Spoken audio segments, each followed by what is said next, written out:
Welcome to the website training video for COA and HOA websites. To get started, you'll navigate to whatever web page you'd like to edit. Once there, you're going to log in just like you would if you were a user, which will be in the bottom right-hand corner. You should already have a username and password. For this video, we're going to use our demo username and password and log in. Once you log in, you're going to see a different screen than the residents will see. This is the editing screen. From here, you have access to the back end of the website, much like the old HOA and COA websites. We'll start by just taking a look at this area here in the center, your dashboard. The only section that you really need to pay attention to is the add file here. This is one of the ways that you can add new documents to the website, such as PDFs, new applications, maps, things like that that need to be uploaded for the board and the residents. So all you would do is select File, and it would browse to your computer, and you could select a document. Once selected, you scroll down and click Add File. So that's one quick and easy way to add new documents off your dashboard. Other than that, you don't really need anything on your dashboard, and if you'd rather add files a different way, you can close it so that there's nothing open here on your dashboard. Starting from the left-hand side and going down, I'm going to go through each section just so you know what it is and whether or not we need to even use it. The first section is posts. We do not use posts on the website because we do not have a blog, so there's really no need to ever go in here and do anything with it. The second section down is media. If you click on media, this is going to be your media library. So as your community has events and you have pictures that you'd like to upload or documents that you'd like to link, you can just come to the media library and add those photos in as a bulk edit versus a one-by-one. So once in the library, all you need to do is click Add New, and you can actually either drag photos off your desktop and just click and drag it here, or you can click Select Files and browse for the files on your computer. You can select multiples if you'd like, and then you would click Open. Once you do that, it will upload files to your media library.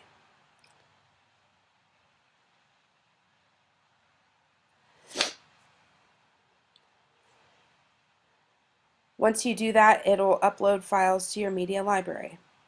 The next section down is pages, and this is going to be where you're going to do the bulk of your editing. So every single page that is on the website is listed here. If they needed to change some information on the About Us page or switch out an image, you could do so by clicking on About Us, or you could click on Edit. Either button works to get you into the editing screen. Once in here, you simply click in the editing area, and you can backspace and type whatever you need to change. You can also highlight and do your bold, italicize, strike through, whatever you need to do. You can also change the text colors if you need to. You can also edit the image. One easy way to edit is if you need to change the size, you can just click and drag. If you'd like to change out the image completely, you could X this out, click wherever you'd like to place the image in front of the text, and then you're just going to click on Add Media. By clicking on Add Media, this is going to bring you back to that media library that I just showed you in the step before. If it's an image that hasn't been loaded to the website yet, you could click Select File, browse to your computer and upload an image, or you can look in your media library to see if there's any images in here that you'd like to use, and you could insert the image into the page. For right now, we'll close out of that. Since I did delete the photo, I do want to show you one more feature that you can use, and it's the back arrow in your editing screen here. So it's the undo. So click that a few times, and I've got my picture back to normal. I also want to make sure that that is no longer strike through. You can also justify your text in here. So you can do left, center, or right align. If you need to, you could also add a table in, insert table, and you can determine how many rows and columns you'd like to have on the table.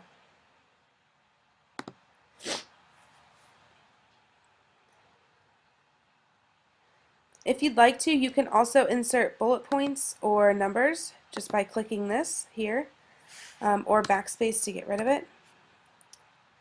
And then the most important part is once you're done making all of your changes within this editing box, you're going to come over to the right here and hit update. This is going to instantly save your changes and publish them live. If by mistake you delete something out that you didn't want to and you hit update, know that we do have a revisions here, so you can go back to an older version if you need to. It does save older versions, and we can just say previous and save. If you need help with this, feel free to submit a work order and we can always help you, but do know that changes are saved in versions and we can go back, so nothing's ever lost. But it is just important to double check your work as you're editing and then make sure that you hit update to save it. Once you're done working on a page, you can navigate away to other pages to go on to edit more pages, or you can view the page to instantly see your changes and see how they look on the page. So as you scroll down, here's how it looks. Notice because you're an editor, you do have the edit button on this page as well. So if it's easier for you to navigate the pages via the website, you can certainly click on whatever page you'd like to edit and then hit the edit button down here. Another page that probably is edited more often is the community contact information. This has the board members' names and positions. Some of them even have addresses, emails, telephone numbers, things like that. So if you navigate to this page and you need to make an edit, like we'll take these big spaces out here, all you have to do is hit edit and it takes you directly to your editing screen that we saw previously. Notice how this text is a bit larger and in bold. It's actually a heading versus paragraph text. So if you wanted to get that back to normal text, you could hit that, or you can go back to heading 2 and it's going to give a special font. Like I said, we had some spaces in here, so I'm going to hit backspace to kind of clear up those spaces. Oops. And I'll do the same here. And notice when I hit backspace, the bold went away. So we will bold that again, and I'll do the same in here.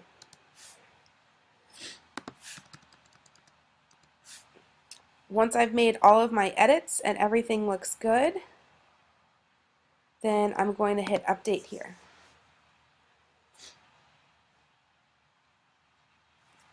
Okay, so that's how you edit pages and add images to the screen. The next section on the left-hand side here we don't need to worry about at all. It's comments, and that would only be relevant if we had blog posts turned on, but since we don't, there aren't going to be any page comments. The next section down you might use quite a bit. It is events. Go ahead and click on events and you'll see here we've got some association meetings in here. So if you need to add a new event, all you need to do is either click add event here or click it here. Either button works the same. And let's say pool closing, which most of the pools are probably closed. If you'd like to put some text in here, that's fine.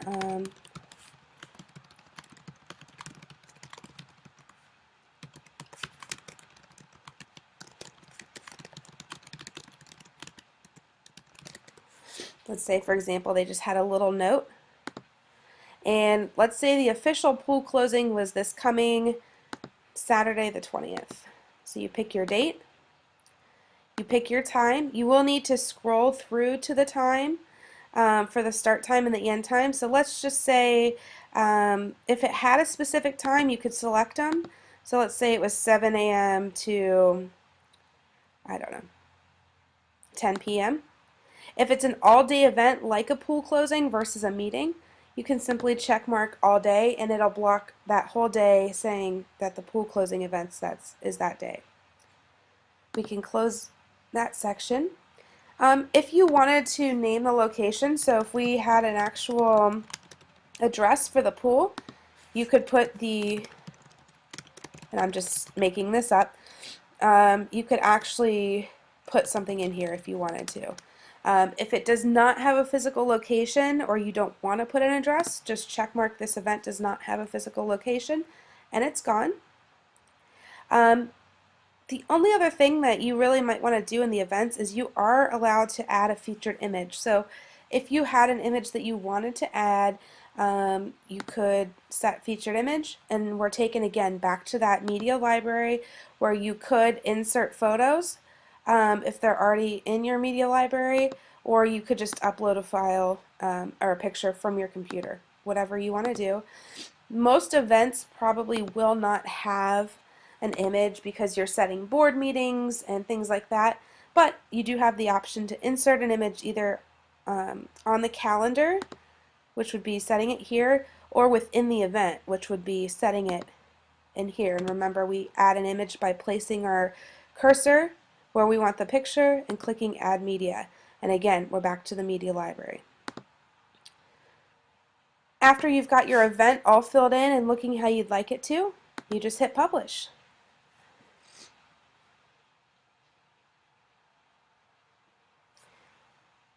Now what you can do is you can actually click on events here on the left hand side, and you're going to get that full list of events again.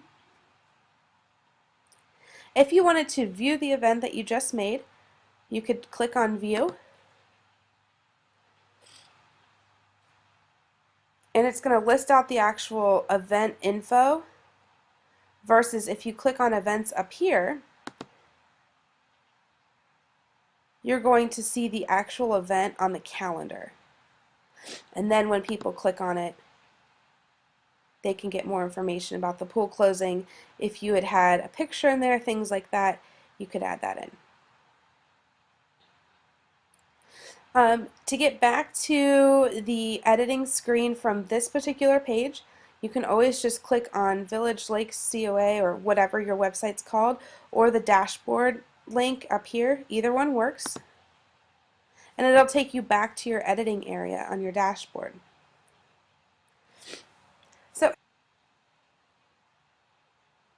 So heading back to the events, these other parts of the events we don't really have to use. We would only use those if we were really like accepting bookings through the website or things like that. But since we're only using the events portion to display meetings and things like that on the calendar, we don't need to use anything else other than the add event. Going down on the left hand side, there is a feedback section. This is any message that's submitted through the website is actually logged here as well. But you as an admin and a property manager will receive an email from the website anytime someone submits a message through there. So this feedback is more of just a backup.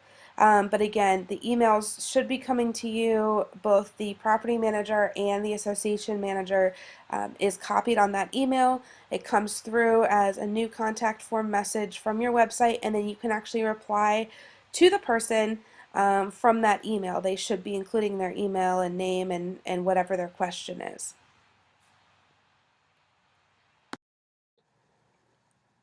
The next section down on the left hand side here is profile, and if you click on that, this profile section is actually going to be just for your profile. So there's a few kind of fun things that you can do. You can change the look, the colors if you want to. You don't have to. It's just personal preference, something fun. The next thing that you can change here is your first and last name and your nickname, which is just showing when you post something, when you change a page or something like that. But again, nothing important in here, nothing that you really need to change up in this top part. The next section down is contact info, so the email that you are signed up with, which will be your Towne Properties email. You don't need to put a website, you don't need to put a phone or any of this stuff because nobody else is going to be able to see this page. about yourself. You don't need to put anything. The only really important part of this entire section is your password. So if you do want to change your password from the default password that you were given when you signed up, you can change it here by typing your password 2 times and hitting update profile. From that point on, then you will be able to log in with whatever the new password is that you set. So that's really the best use for the profile section, but just so you know, it is available to you here. The next section on the left-hand side is tools. It's nothing that we need to use. Again, it's something that is more for the blog side of this website, which we don't have. Then we have settings.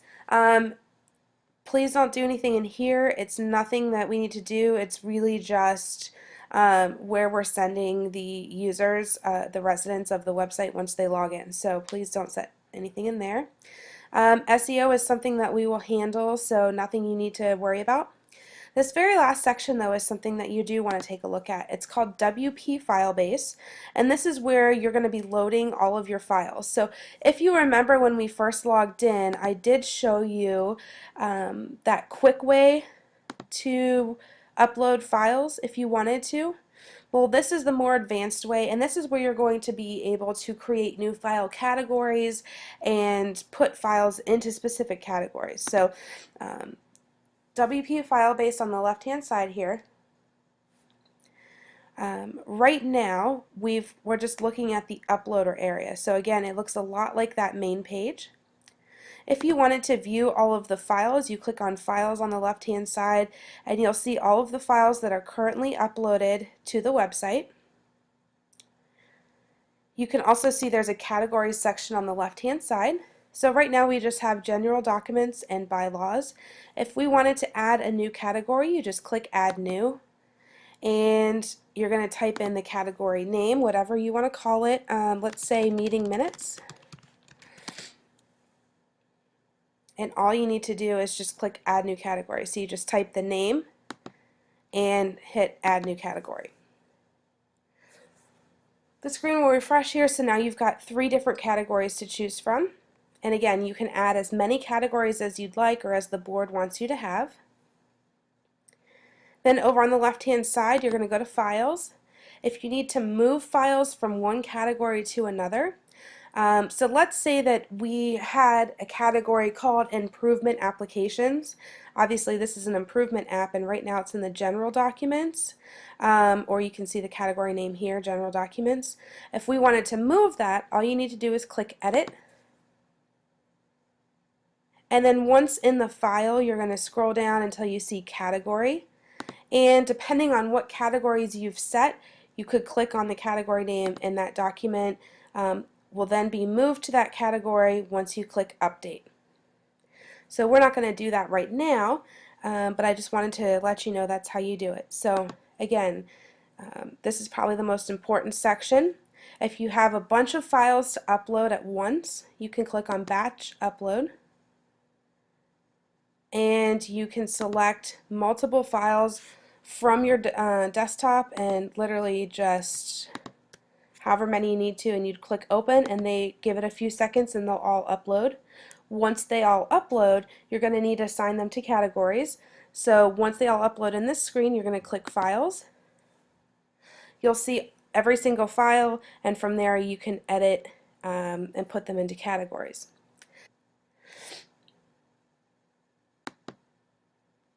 So outside of editing the categories and adding new files, there's really nothing else that you need to do. As you add new categories, it'll be automatically added to the community documents page, so I'll go there now so you can kind of see. Some communities have a specific page for certain documents, so that's already set up when the website is built. So you won't need to add documents to a physical page. All you need to do is go to that WP file base and add them there and select a category, and that's how you'll see it. But I just want to show you what the documents now look like on the website. So since we added that new category, meeting minutes, it's now displaying. So if you were to add a new category, it would display on the community documents page. And then as you categorize files that you upload and select the meeting minutes category, it will be added just as the bylaws and general documents have files in them. And then the community residents will be able to click on these, open up the PDF file, and either print it or save it to their computer here. They can zoom in if they need to, things like that. So they can do whatever they want with the documents here. And again, all you have to do is operate out of the WP file base area and add the files and assign them categories, and then they'll automatically be displaying on the website. So that concludes our website training. The very last part is just to log out in the top right hand corner, and you're done editing. So just remember that when you edit, all of your changes are live on the website. Certainly if you need any help with editing, adding photos, adding files, changing categories, things like that, refer to this video first, and then you can certainly submit a work order and it will be taken care of for you. The very last section that I do want to cover is just the basic website as it is now. I want you to make sure that you're familiar with your own community's website, and that way when residents call and have trouble logging in or signing up, you know exactly where to direct them. This website is designed based on what the community wants us to display publicly and behind the login. So feel free to kind of poke around at the different pages. The My Town link to make payments is up here in the right hand corner in the menu. Neighborhood news, about us, and welcome is going to take them to the different pages on the website. They can get to the community events calendar, the contact us page. If they have an email blast, they can sign up for the email blast from here. And then the most important page that you'll probably get the most questions about is the community login. So we do have a sheet written up with written instructions about how to log in or register, but I want you to be familiar with the process as well. All you need to do is direct them to click on the community login button. Once there, they'll either be able to log in with their username and password, or they can register here, or if they've already registered but forgot their password, they could click lost password. So the first one we'll look at is register. When they register, they can pick their own username, type in whatever email they'd like to use, their first and last name, and their resident number. They will not be approved without their T number. So make sure that if they get an email saying that they haven't been approved and they call in, it's probably because they didn't include the right T number. After they hit register, they'll receive an email letting them know that they need to be approved by the admin of the website. And again, we're just checking resident numbers to make sure that they do live in the community. Once the resident number matches up, we will approve them, and they will receive an email with a temporary password. So all they'll need to do is head to the login screen, type in whatever username they signed up with and the temporary password in that email, and once they log in, they'll be able to change their password. The other option here is lost your password, so they can either type their username or their email and then get new password, and a new temporary password will be emailed to them. So this is the login registration page, and then of course feel free to kind of navigate through the website just so that you know it, so that you can answer questions when residents call in. Again, this concludes the training. If you have any questions, refer to this video or submit a work order. Thanks.